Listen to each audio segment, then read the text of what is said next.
there's a woman in Charlotte who's a retired astronaut, and she's a Black woman. And she comes and visits with our scholars. And the days that she comes, it's incredible because literally you have children saying, I did not know that was something I could be when I grow up. And so we try to bring examples and models of these possible futures.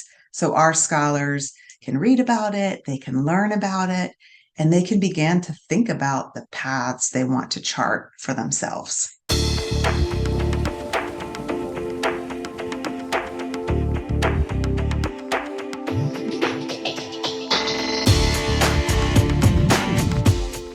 Welcome to the Power of Respect podcast with Charlie Likewise, author of The Power of Respect in Business. Charlie is one of America's foremost authorities on respect and leadership development in family business. And now, here's Charlie. Hello, I'm Charlie Likewise. Welcome to another episode of the Power of Respect podcast. Today we are talking about the power of respect in community engagement. My guest today is Glenda Bernhardt. Glenda is the CEO of the Freedom School Partners right here in Charlotte, North Carolina. She's passionate about delivering high-quality, equitable summer learning and enrichment experience, which is critical for children and families in our community. Glenda has been selected as one of Charlotte's most admired CEOs in 2023 by the Charlotte Business Journal and has received a number of other leadership awards over the last 7 years in recognition of her professional and community leadership. Glenda earned a master's degree in social work and certificate in Jewish communal service and Judaic studies from the University of Michigan, and an undergraduate degree in psychology, sociology, and anthropology from Ohio Wesleyan University. Well, that's a mouthful. Glenda is married to Brian and has 3 children, Jake, Jonah, and Sophia, right here in Charlotte, North Carolina. Welcome, Glenda. Glad you're here. Thanks so much for having me, Charlie. So as I was talking to you earlier and thinking about the role you're in, you're in a leadership role or position in an organization that plays a critical role in helping less advantaged children and families meet the challenges they face in navigating our educational process and system here in this country. That to me is directly related to the power of respect. So with that in mind, tell us a little bit about Freedom School Partners and its mission. Sure. Glad to have the opportunity to do so. Freedom School Partners is a nonprofit organization here in Charlotte that, as you said, is dedicated to providing equitable educational experiences to under-resourced children and families here in our community. Our mission is to inspire our scholars to love reading and learning, believe in themselves, and create extraordinary futures. And that sounds like a whole lot of soft language to go with this very serious focus of our organization, which is preventing summer learning loss. But really, as you noted, respect is at the center of everything we do. All parents and caregivers want the best for their children, regardless of their situation. And at Freedom School Partners, we believe that all children have boundless potential to create incredible futures, and whatever that looks like for them. But they may need some support because they may not be coming to the table or experiencing a level playing field because of circumstances that are out of their control. Well, some people might think about that as, as their experience in the learning systems in this country. It says, okay, here's a subject, here are the points, we're going to test you on it to see if you passed. But it's more than that, I think. This whole concept of believing in yourself is so critical. It's not just a matter of did they learn something additional, but did they learn how to believe in themselves? And that's the power of respect, so that they can see what I call the hope of the future coming forward.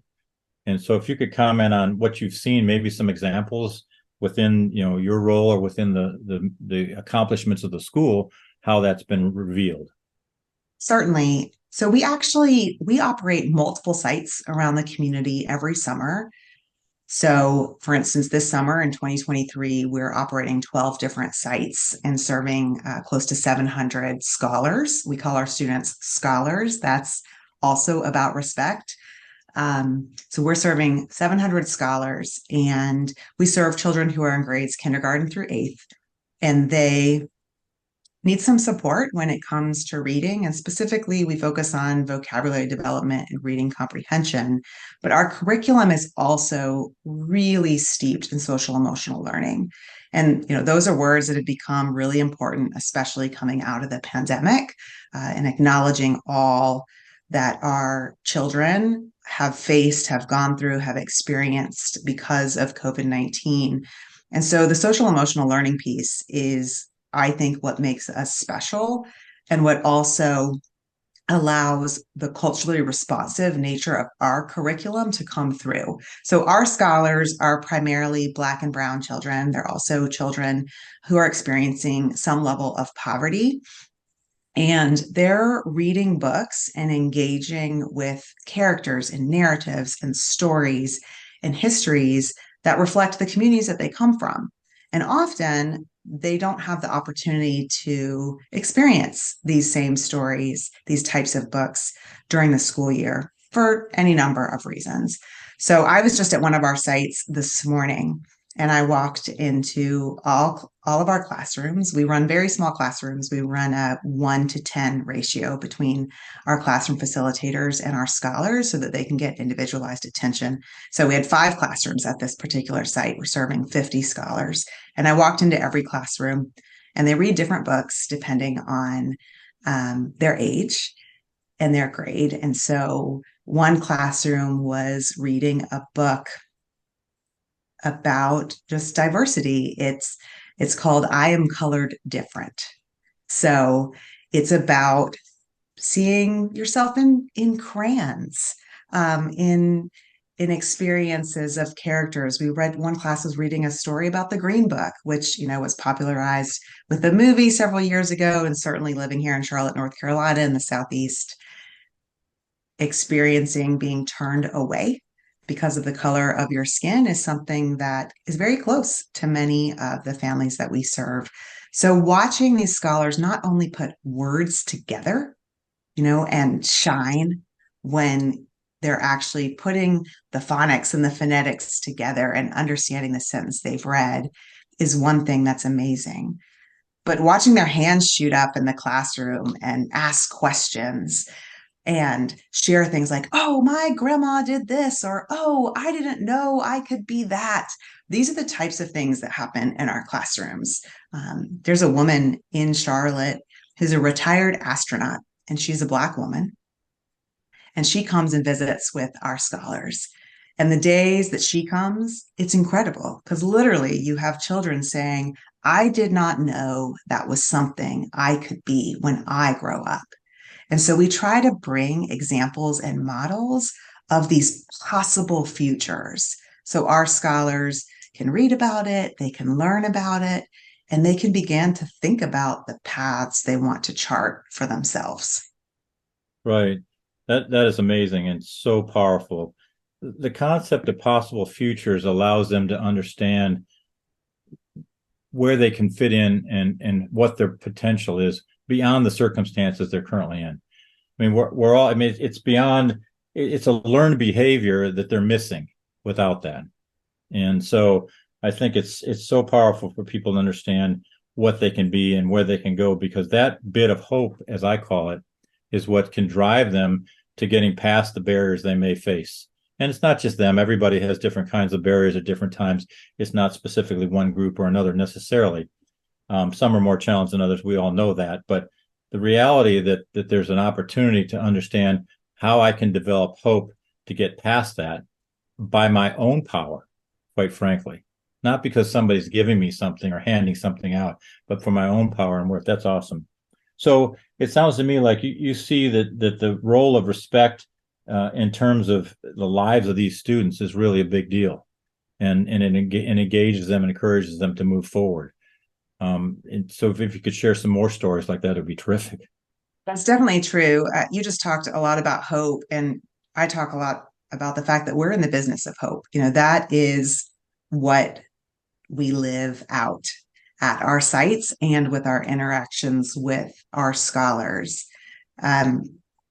They need to and do often respect themselves, but they also need to engage in environments that are just infused with positivity. So, we call the way that we engage with our scholars the Freedom School way.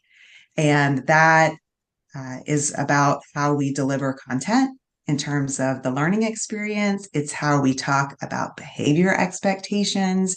It's how we manage behavior. No child will come into our space and be or feel excluded. And that is a hard thing to do. And it's also central to our model. So, again, this morning, because it's nearest, and I have literally thousands of these stories. So I'm drawing upon what is most recent. And we start every morning with a pep rally called Harambe, which means let's pull together. It's cheers and chants, and we sing a motivational song every morning. We have a guest reader come in and read to our scholars. This morning at the site where I was, it was a female firefighter. So again, we're showing what futures could be, what jobs could look like. She read a book about a dragon that caused a fire in a home. So we're still keeping it very child appropriate. Um, but, the children get to ask questions. And these questions are everything from what's your favorite animal or color or food, because, they're 7 or 8 or 9 years old, to how does what you do make a difference in the community? So there's a lot of thinking about what can happen. And there's also a lot of watching. Like this morning, it happens to be a Monday when we're having this conversation. Some of our scholars came in tired. It's the weekend, they have to get up early. So if a child is sitting down, one of our team members is going to go and have a very quiet, calm conversation to check in, to make sure they feel like they can participate and they could be included, to see if they might want to lead one of the cheers. If they're having a moment, then they'll quietly be escorted out so they can have a conversation, because their experience matters, their feelings matter, everything is validated and affirmed in a Freedom School environment. So that is how we kind of fold in hope, fold in inclusivity, and ensure that we're engaging with children one-on-one, but also in a larger community group that we co-create with the scholars. It strikes me that as you're building this power, if you will, within these children, do you see that kind of extending out beyond your classroom into the families that you and the adults in their lives, whoever they may be? Because to me, that's the other side of the power, internal self-power, and then how do I spread that power to others to create an environment that's more sustainable, if you will? Do you see that? Absolutely. Absolutely, we do. And actually, we try to intentionally curate that and feed that and steward it. Family engagement is a part of our program. So we invite our scholars' families to be a part of their experience. We actually do that through programming where we bring the families together around meals, where they get to learn about the experiences of their scholars, where they get to create community themselves, and also where they get to have positive experiences inside school buildings. So some of our parents, grandparents, aunts, uncles, caregivers don't really engage with their child's school experience during the year because they may have had really negative school experiences themselves. So part of what we try to do is flip that script and give also the parents the chance to feel really good about walking into a school setting, to feel really good about engaging with their child's educational endeavor, whether that be volunteering during the school year, whether that be reading with their child at home, or whether that be volunteering in their community in some other way. So that's how that works with parents. We also talk about that with our interns. So our classroom facilitators are college students. And this is also an intentional part of our model. We call them servant leader interns. So that's also Great. very descriptive. And so they are learning how to be servant leaders in the classroom with children, but also when they return to their campuses and beyond that. When they become young professionals in whatever community they choose to settle in, it is our hope that they've learned how powerful they are individually and what they can do to have an impact on community and how they can make a difference in the lives of others and what that will look like in terms of their involvement in boards, their involvement in neighborhoods, their involvement in their own employee settings when they are quote unquote grown-ups, out in the world. It's the same model that should and does go on in successful businesses in terms of how do you empower people, how do you develop people, and how do you give them the self-respect, if you will, to respect others and therefore can develop into leadership roles. So let's talk about your career and your journey to leadership. So tell us a little bit about that and some of the challenges or experiences you've had with the concept of respect in your life. So my career to leadership, my pathway, it's hard to believe I've been in the workforce for about 25 years now. And my pathway has really kind of been very straight and also been very zigzaggy, depending on how you choose to look at it. I have focused most of my career in a place where I'm serving children, youth, or families, whether that be on college campuses or within communities. I've actually, over my lifetime, lived in 9 different states. And I've now lived in Charlotte, North Carolina for close to 14 years, which is more than twice as long as I've lived anywhere else. So that's a new thing that I'm coming to terms with, that I'm truly a Charlottean. But I started in a programming space, and then I shifted into a fundraising and development space. And then I shifted into, the C-suite of the nonprofit sector. I'm a lifetime nonprofit career person. So that's really how I've come up.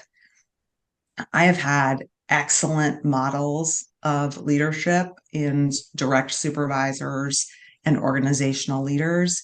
And I've also had amazing models of exactly what I don't want to do and how I don't want to behave and how I don't want to treat other people. And I think everybody can probably say that. I'm happy to share some of those direct experiences with you. I'm going to ask you to share. Well, I guess, again, not naming anybody, but protect the innocent, as you will. Just in order to give a frame, because other people out listening, they probably can say the same thing and felt the same way. But when they hear the stories of it, they're, well, wait a minute, that's just like what I felt or what I saw. And so I think that's why it's important. If you could share some of the stories on both the sides of when it was good and when it was less than good. Sure. One of my best models of leadership is actually someone who was the leader of the organization I worked for when I first graduated from college. So I was a very young professional. And the reason this person was a great leader, and I also think the reasons why he demonstrated what respect should look like in the workplace, is that he held me to very high standards. He saw something in me and he pushed me to achieve for myself, to achieve for the organization, to achieve for the college students that I was serving. And he also trusted me enough to stay out of my way and let me do it. Mm-hmm. So we had a really wonderful, regular supervision structure set up that I have modeled throughout my career for folks that report to me, ensuring that we have regular scheduled supervision opportunities so that we can have check-ins and folks can ask questions and just make sure they're on the right path. But also then trusting me to get stuff done in between those times. He didn't micromanage me, which I really appreciate. And it helped me learn that good leaders don't have time to micromanage others. I have plenty on my more than full plate to keep me busy. I need to make sure that I have teammates and team members who have clarity around what their jobs are and what the expectations are, and then space to get it done. So that was really wonderful. He's someone, again, this is more than 20 years ago now. So I'm still in touch with him when I have, challenging situations where I really want an outside perspective and someone who knows me and has watched me grow and evolve over time, even from afar. He's still someone that I reach out to. So that's a great example, I think, of respect working the way it should and leadership working in a way that I think is really admirable. An exact opposite example of that is someone who led an organization that I was at, a little further on in my career, but it's really one of my best learning experiences because the reality is that there are probably things I should have seen during that interview process that told me it wasn't a great place for me. And I think I was so excited about the role that I ignored a number of red flags that became immediately crystal clear the minute that I stepped into the position. And I'm talking about things that are really the opposite of what I just mentioned, like micromanaging, like not having time for me in a way that was helpful, and then almost feeling as though I was being bombarded for information and answers without having clarity about what I was supposed to produce or when or what the deliverables were meant to be. And then also just generally being unkind. I try very hard to respect members of my team by seeing them as whole people. We are whole people who come into the workplace, which means sometimes life is great and sometimes you have a sick loved one at home, or sometimes your baby was up all night and you're exhausted, or any number of things. So I felt that this individual did not allow the members of her team to bring their full selves to work. And also, there was like a gotcha game going on all the time that didn't really create the circumstances for people to thrive and be successful. So I got out of there as quickly as I could after trying to, make some adjustments and advocate for myself. I think my best next gift to myself in that moment was acknowledging defeat and acknowledging that in future jobs and job searches for the next several years, I would need to explain myself, right? You went to this place and you didn't stay very long. Why? So, but that was a great learning experience. And as I've gotten older and wiser, I think I've taken these positive things with me. I've learned to check myself when I'm not being my best leader and I'm not displaying what I want to see from others. And also, when I am in situations where I'm doing discovery, I ask all the questions and I trust my gut. So those are things that I've learned along the way. No, that makes a lot of sense. And it was a great example of a leadership role, the first example you gave on how people should and can strive to do that. And any of us who actually want to be that way as a leader have to remember and give ourselves a break. We won't be 100% all the time on that. But as long as we keep learning and we also are willing to accept some of the feedback that goes with it, I think that's important. And that brings me to the concept of communication, because communication and communication style is so big. What role does your communication style play in creating a culture of respect, and what's been your most effective communication technique or tool or strategy, however you want to call it, that's worked for you? So I am very extroverted and I thrive on good communication. It irks me to no end when I discover blockages to communication in my team, because honestly, it makes me feel confused. As the leader of an organization, I tend to be connected everywhere. And so I lead smaller nonprofits, so that's possible. And I tend to know all the things. And I work hard to create opportunities so that there are open communication loops between teams, within teams, different levels of hierarchy. So, that looks like full team meetings, department meetings. There's all kinds of chat things now to keep things going. Slack and Teams, etc. So I don't think any one type of communication or any one communication style is best. I think the more, the more. And I tend to believe that over communication is better than no communication.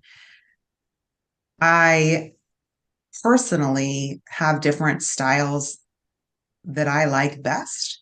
But as a leader, I think part of my job and the way that I respect the members of my team is to try to get to know the communication styles that work best for them and to mold my efforts or my interactions to meet their needs. I'm one person, I have multiple people that are on my team, and I want to be a dot connector and I want to help facilitate more connecting of more dots so that we can do a better job of fulfilling our mission and serving the children and families that depend on us.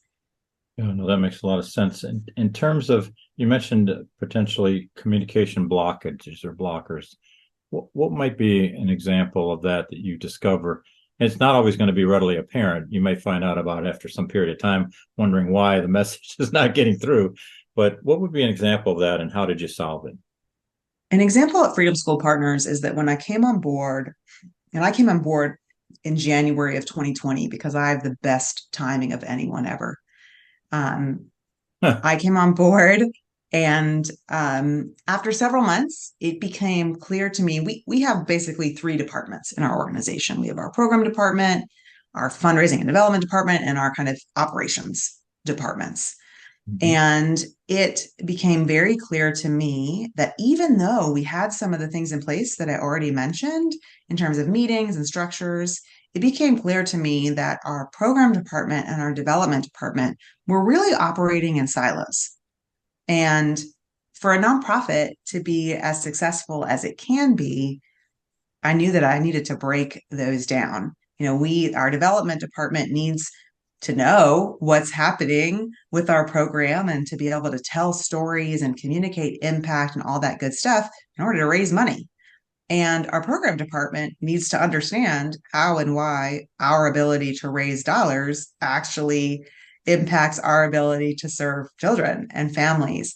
And so we tried a few things. There were a few positions that really straddled both departments. So we tried kind of first incorporating those folks into different meetings to be the one who said, well, what about this? Or did you know this? Or I need to make sure I share this.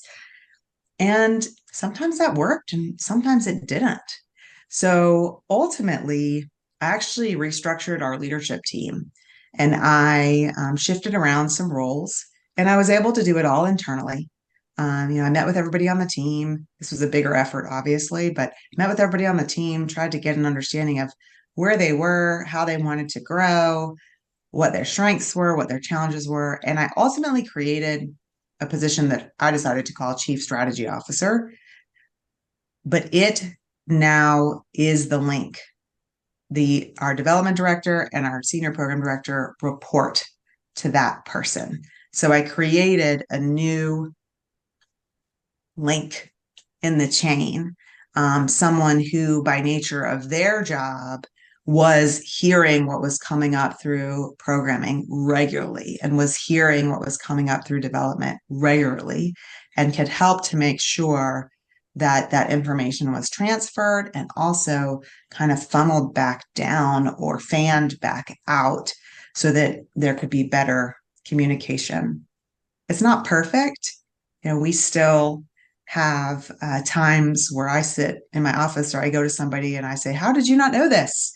And I kind of, raise my hands and it literally is confusing because I'm like, well, I knew this and I was over here and you were there too. And now you're over there. So how come we didn't make these connections? But so it's an iterative process. It's an ongoing process.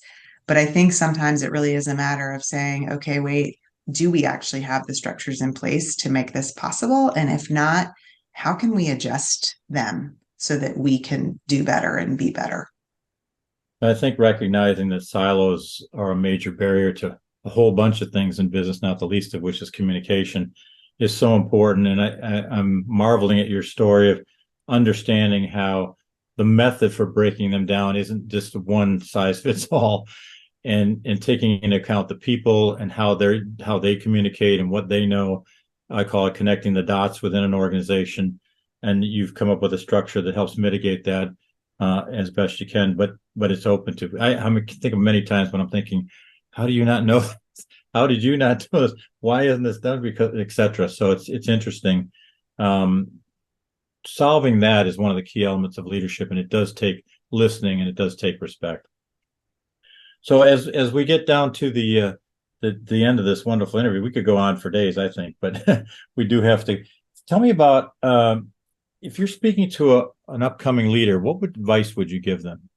How long do we have? I'm just kidding. I think my advice, some of it is so obvious, but it's hard to remember it when you're in the moment. And I'm actually going to start with what our parents probably told us so many times when we were growing up. And that is, you have two ears and one mouth, and you should use them in that proportion. So we've just talked about listening, but I do think good leaders are good listeners.